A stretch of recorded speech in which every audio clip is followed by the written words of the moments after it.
Good day, everyone. I'm Swiss. I'm Catherine. And I'm Julian. And today, we will tackle about how the Europeans claim Muslim lands. At the end of this video, we will be able to know how the European nations expanded their empires. Before we proceed, let's have a quick background discussion.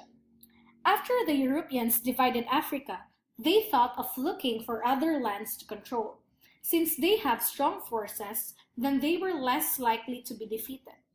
On the other hand, the Ottoman Empire were at its peak when they stretched from Hungary, around Black Sea, across Egypt, and all the way to borders of Morocco. However, during the last 300 years of the Ottoman Empire, they declined. Meanwhile, Europeans competed with each other, gaining control of the empire. This starts the losing of power of the Ottoman Empire. The Ottoman Empire had difficulties in fitting into the modern world, but they made attempts. After Sulaiman I, the last great Ottoman Sultan, died in 1566, he was followed by a succession of weak sultans. Their problems arose due to weakening power. Some of these were corruption and theft, which led to financial losses, and the devalued coinage, which led to inflation. Once, the Ottoman Empire embraced modern technologies, but it slowly fell behind Europe. Selim III came into power in 1789 and attempted to modernize the army. However, the Janissaries, or the member of the Turkish infantry, thought that this was a threat to their independence. Led by the rebellious Janissaries, the forces deposed Selim III.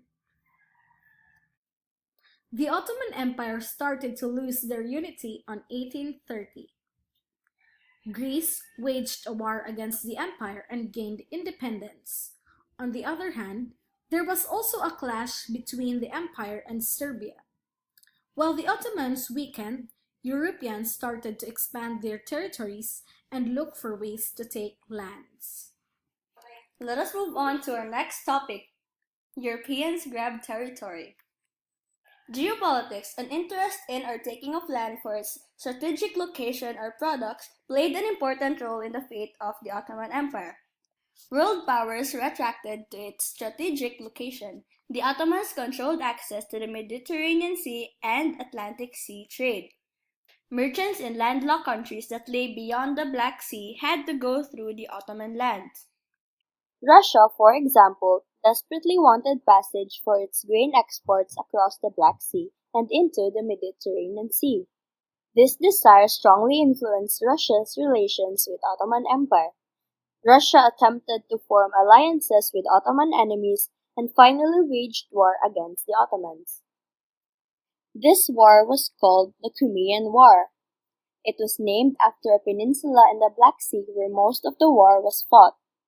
2 years later, Britain and France joined the war. Britain and France wanted to prevent the Russians from gaining control of additional Ottoman lands, so they entered the war on the side of the Ottoman Empire. The combined forces of the Ottoman Empire, Britain, and France led to the defeat of Russia. In addition, the Crimean War was the first war in which women established their position as army nurses. It was also the first war to be covered by newspaper correspondents. The Crimean War revealed the Ottoman Empire's military weakness. Despite the help of Britain and France, the Ottoman Empire continued to lose lands. The Ottomans lost control of Romania, Bulgaria, Cyprus, Montenegro, Bosnia, and Herzegovina. By the beginning of World War I, the Ottoman Empire was reduced in size and in deep decline. For much of the 19th century, Great Britain and Russia engaged in yet another geopolitical struggle, this time over Muslim lands in Central Asia. This was known as the Great Game. This war was waged over India, one of Britain's most profitable colonies. Russia sought to extend its empire and gain access to India's riches. Britain defended its colony and also attempted to spread its empire beyond India's borders. Afghanistan, which lay between Russia and British empires, became the center of their struggle. In the 1800s, Afghanistan was an independent Muslim kingdom. Its dry, mountainous terrain and determined people continually frustrated the invading imperial powers. After decades of fighting, Great Britain finally withdrew from Afghanistan in 1881. In 1821, Britain formally agreed that its empire would not extend beyond the Khyber Pass, which borders eastern Afghanistan. The newly formed Soviet Union, meanwhile, signed a non-aggression pact with Afghanistan. That agreement was honored until 1979 when the Soviet Union invaded Afghanistan.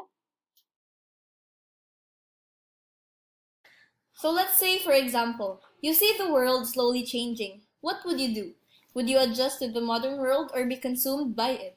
Those were the same options that the Muslims dwelled on when they observed the slow decline of the Ottoman Empire.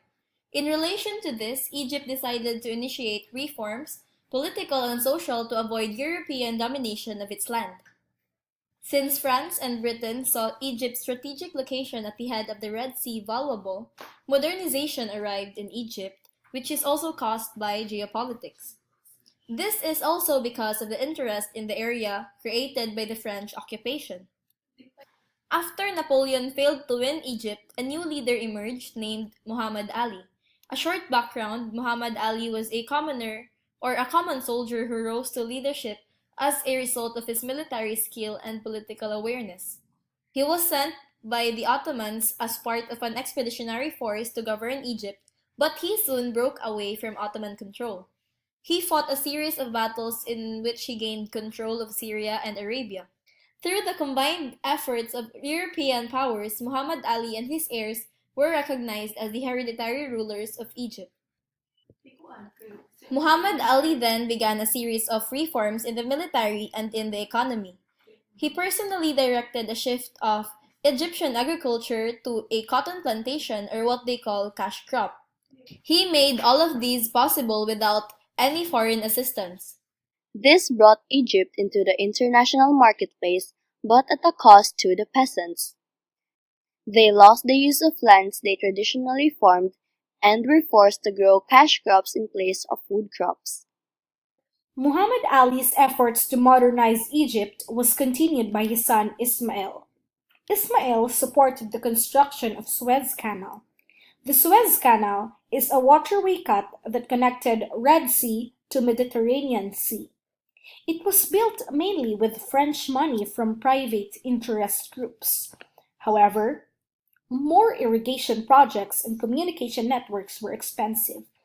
Egypt could not pay the European bankers on its $450 million debt. Soon, the British insisted on overseeing financial control to the canal.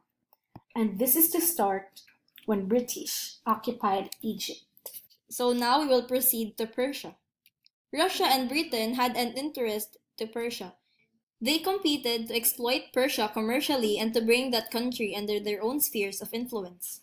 Russia was especially interested in gaining access to the Persian Gulf and the Indian Ocean. Persia already gave up territories to Russia after military defeats in 1813 and 1828. Britain was interested in using Afghanistan as a barrier between India and Russia. In 1857, Persia resisted British demands but was forced to give up all claims to Afghanistan. Britain's interest in Persia increased greatly after the discovery of oil there in 1908. We all know that Persia is incapable of developing its own resources, so to raise money and to gain economic prestige, the Persian ruler began granting concessions or favors to Western businesses. Say, for example, a British corporation, the Anglo-Persian Oil Company, began to develop Persia's rich oil fields in the early 1900s. In the Muslim lands, many European imperialists gained control by using economic imperialism and creating spheres of influence. Although some governments made attempts to modernize their nations, in most cases it was too little too late. In other areas of the globe, imperialists provided the modernization. India, for example, became a colony that experienced enormous change as a result of the occupation of the imperialist British.